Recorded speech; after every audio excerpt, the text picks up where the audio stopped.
What's up friends, welcome to this video. I hope this video will help you and inspire you when you want to clean out your cupboards and declutter your house or your garage or your room or just a corner of your room or a bookshelf, any little such space that you hope to declutter and get through.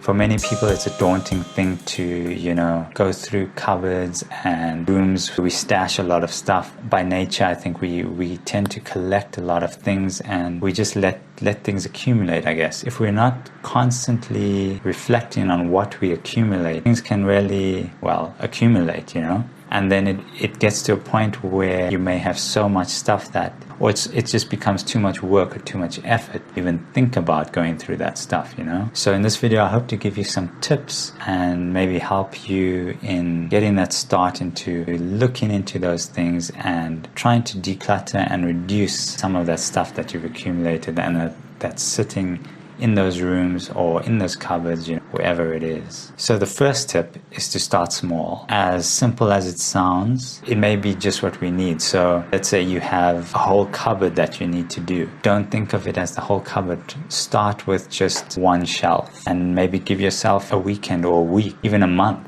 to go through it and to see what's there. Don't worry about, what you're going to do with it, what you're going to give away, what you're not going to give away. Just try to focus on, going through that one shelf, being aware of what is there. Leading on to tip number 2, what you can do while you're going through that, let's say you're going through that shelf, what you can do is make a list of all the things there. Even if you don't have to, you can just take things out, make the list, put the stuff back. This way, you're not changing anything, you're not getting rid of anything.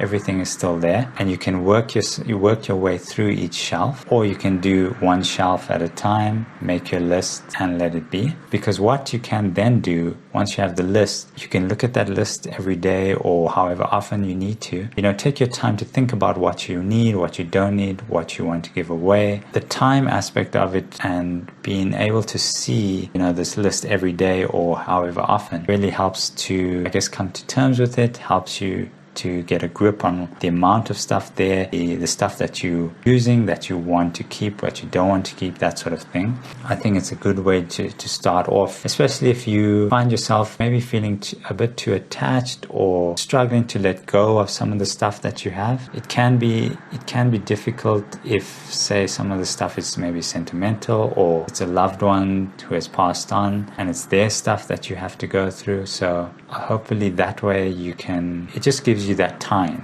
to come to grips with it.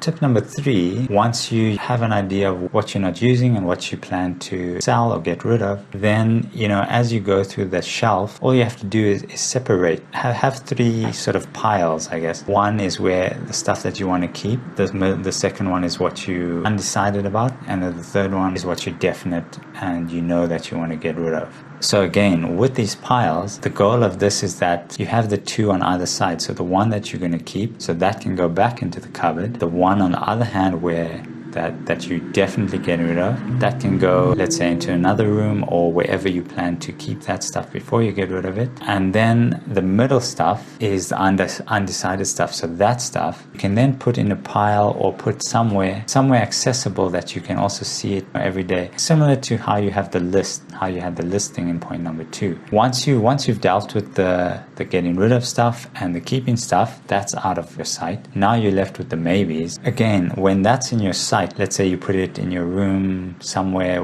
accessible that you can see it. You see it often, you acknowledge it, you're aware of it. So also it then it shows you whether you're using it or not using it, if it's important to you, if it's not as important to you, that sort of thing. So again, it comes down to the time aspect. So the more you see it, the more you realize, and over time you'll realize more if that is something that you want to keep or if that's something that you can get rid of. So I think it's a decent strategy, very similar to the list. And sometimes I guess the list, it's good in theory, theory, but sometimes we are as humans more visual. Also, by seeing the actual item, it really gives you a lot more perspective. Yeah, so tip number 4, the stuff that you're getting rid of. I know that it can feel like a lot of effort. What do you now do with all this stuff? Do you just throw it away? It can feel wasteful just disposing or getting rid of or throwing it in the bin. It may be stuff that you've had for so long. Naturally, we wouldn't want to just let it go to waste, which is a good thing. There are a number of ways or things that you can do with that stuff. The 2 best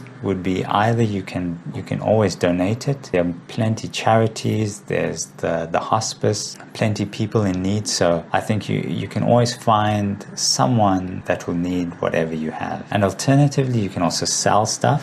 Facebook Marketplace is really easy. All you do is you snap a photo, upload it, give a description, a price, and you put it on Facebook Marketplace. People will come to you, message you, and yeah, it's a great way to make a little bit of money, as well as make sure that what you are getting rid of is actually going to someone who's going to use what you had. If all else fails, you can always take it to recycling depots. Yeah, try as best as you can to recycle it, whatever the item is, if you can. If not, then the last resort is to dispose of it in the bin, unfortunately.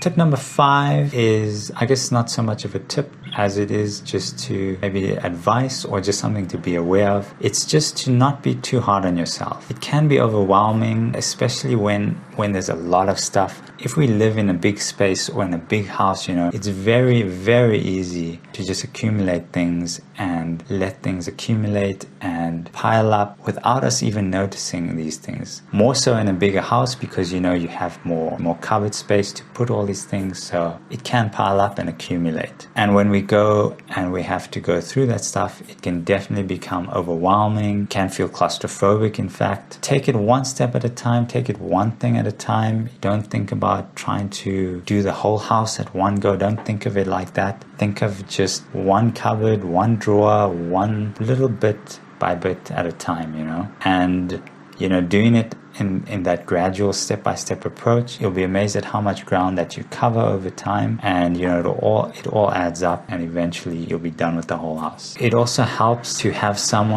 a friend or someone to go through the stuff with you if you can, especially someone who's more objective and who doesn't have any attachment or any sentimental value to the stuff that you're going through. So if you can grab a friend or even a family member, it's really helpful. It's also that support to go through all the stuff, and it's always more fun doing it with someone, right? So yeah, there you have it, 5 relatively simple tips. I hope they are helpful tips in such a scenario, and if you have encountered any such situation where you've had to go through all your stuff and you have any tips for everyone else out there, I think we would all benefit from it, so please do share it in the comments. I would love to see the tips. So thanks for watching, and I'll catch you in the next vid.